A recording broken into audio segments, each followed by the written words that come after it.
आज हम लोग पढ़ेंगे राज्य सरकार। क्या पढ़ेंगे? आप लोग प्रतिदिन स्कूल में पढ़ते हैं, प्रतिदिन वीडियो भी देखिए, घर पर किताब पढ़िए, बार बार दोहराइए। अगर आप इस तरह से पढ़ेंगे तो जल्दी सीखेंगे। क्या होगा? जल्दी सीखेंगे। और समाज में देखो, गरीबी, बेरोजगारी, अंधविश्वास, अशिक्षा, भूखमरी, कुपोषण, जातिवाद जैसी अनेक समस्याएं जड़ जमाए हुए हैं। ये समस्या हम सबों को जीवन में आगे बढ़ने से रोकता है, जीवन पथ में अवरोध उत्पन्न करता है। तो हमें इन समस्याओं को हराना होगा।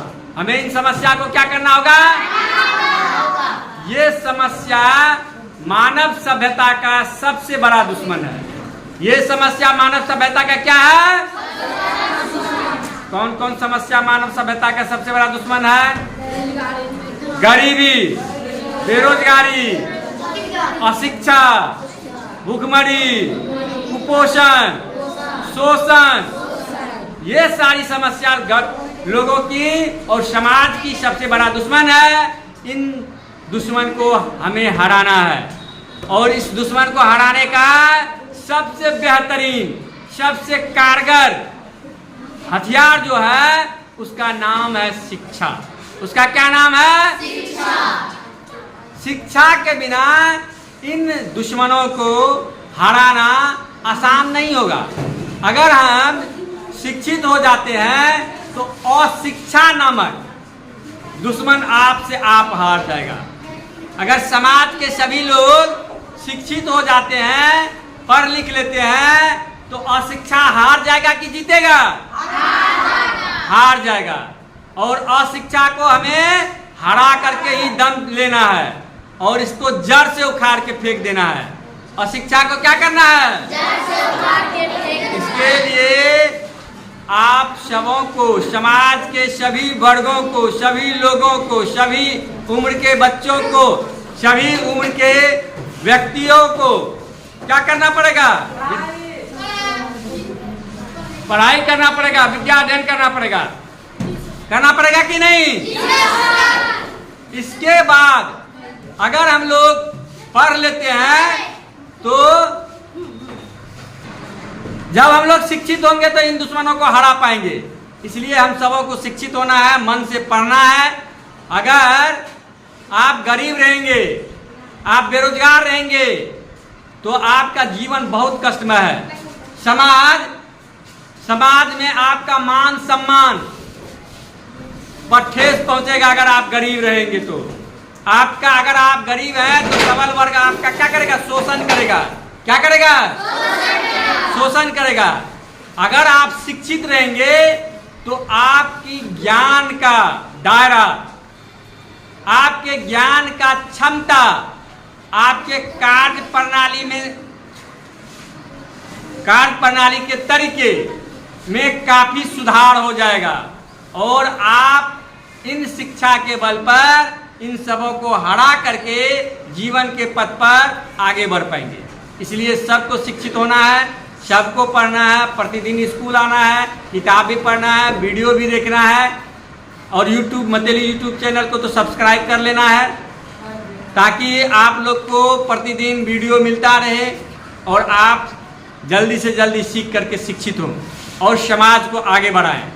शिक्षा आपके शारीरिक, मानसिक, संवेगात्मक, संज्ञानात्मक, क्रियात्मक विकास में महत्वपूर्ण भूमिका निभाता है और मानव के सर्वांगीण विकास में शिक्षा अहम रोल निभाता है। इसलिए हमें सबको शिक्षित होना है। तो आज हम लोग क्या पढ़ेंगे? राज्य सरकार। क्या पढ़ेंगे?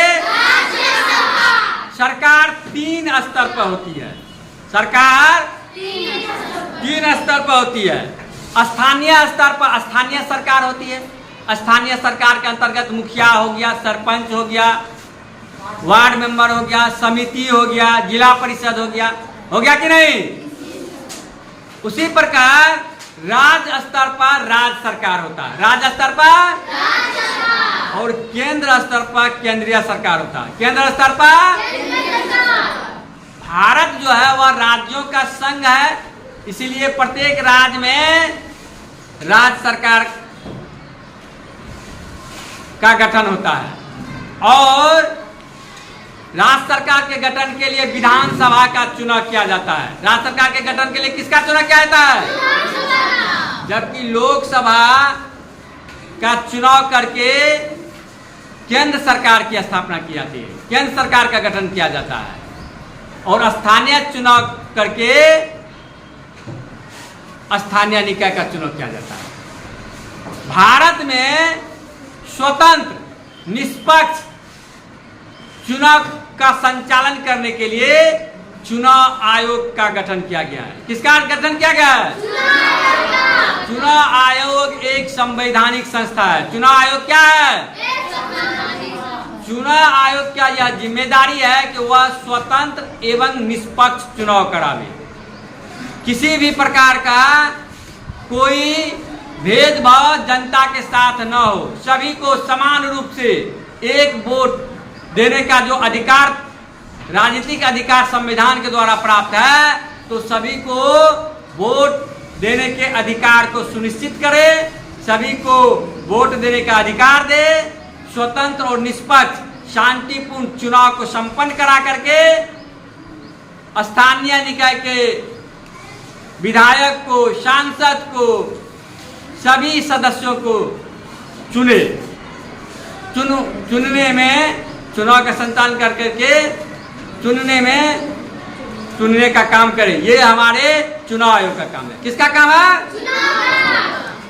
जैसे निष्पक्ष चुनाव करने के लिए कई महत्वपूर्ण कदम उठाए गए। निष्पक्ष चुनाव करने के लिए कई महत्वपूर्ण, जिसके अंतर्गत आपको फोटो पहचान पत्र और ईवीएम का मशीन, वीवीपैट जैसी व्यवस्था लागू किया गया, जिससे कि कोई छेड़छाड़ न कर पाए। लेकिन विपक्षी दल आपको ईवीएम में हैक होने का, छेड़छाड़ का आरोप लगाता है। हालांकि चुनाव आयोग ने उन आरोप को साबित करने का सभी विपक्षी दलों को मौका दिया, लेकिन वो नहीं कर पाए ऐसा, क्योंकि जो उन्होंने झूठ फैलाया वह झूठ का पर्दाफाश हो गया। अगर सही है तो उसको हैक करके दिखाना चाहिए, नहीं दिखा पाया। ठीक है, चलिए, ये एक मैटर है। दूसरी बात है कि स्थानीय चुनाव के गठन में, राज्य सरकार के चुनाव के गठन में आपको विधानसभा का चुनाव होता है। राज्य सरकार के गठन के लिए किसका चुनाव होता है? विधानसभा का। हमारे देश के सभी राज्यों में 1971 के जनगणना के आधार पर विधानसभा के क्षेत्रों का गठन किया गया है, जहां सभी राजनीतिक दलों को, सभी नागरिकों को अपना वोट देने और विधायक को चुनने का अधिकार दिया गया है। चुनाव का जब घोषणा होता है, राष्ट्रपति अधिसूचना जारी करके केंद्र सरकार के चुनाव का घोषणा करता है। उसी प्रकार राज्य में आपको राज्यपाल चुनाव का घोषणा करता है स्थानीय निकाय के चुनाव के लिए। तो प्रत्येक क्षेत्र में कई उम्मीदवार अपना नामांकन दाखिल करता है, अपना प्रचार प्रसार करता है। जनता जिसको पसंद करती है उसके आगे वोट करती है। वोट करने के बाद मतों का गिनती होता है। इस गिनती में जिसको सबसे अधिक वोट मिलता है वह विजयी घोषित होता है। जिसको सबसे अधिक वोट मिलता है वह क्या होता है? विजयी घोषित होता है।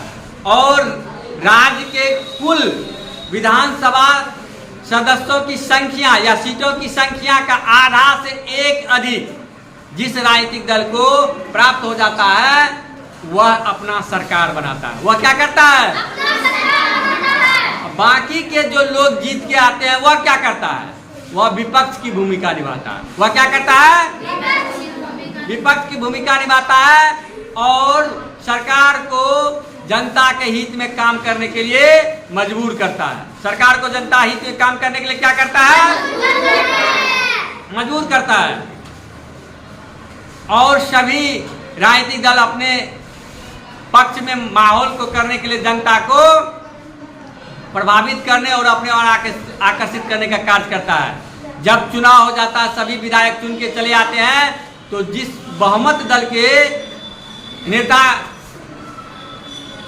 चुनाव करता है अपने नेता का, और वही जो है सरकार बनाने का दावा पेश करता है, विधानसभा में अपनी बहुमत को साबित करता है, फिर सरकार बनाता है, फिर मंत्रिमंडल का गठन करता है।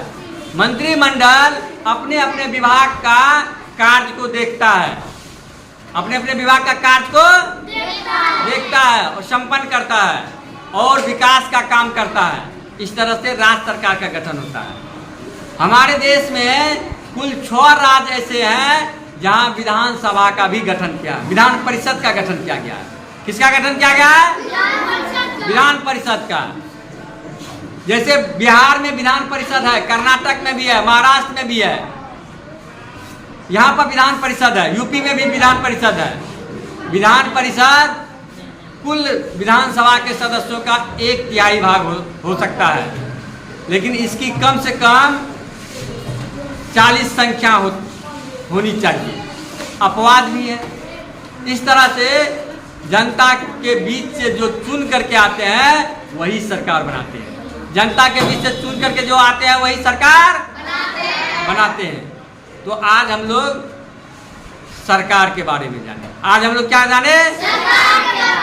राज्य सरकार के बारे में जाने। राज्य सरकार का गठन कैसे होता है, इसको वोट कौन देता है, इन सारी बातों का जानकारी प्राप्त किए। तो आज के लिए इतना ही।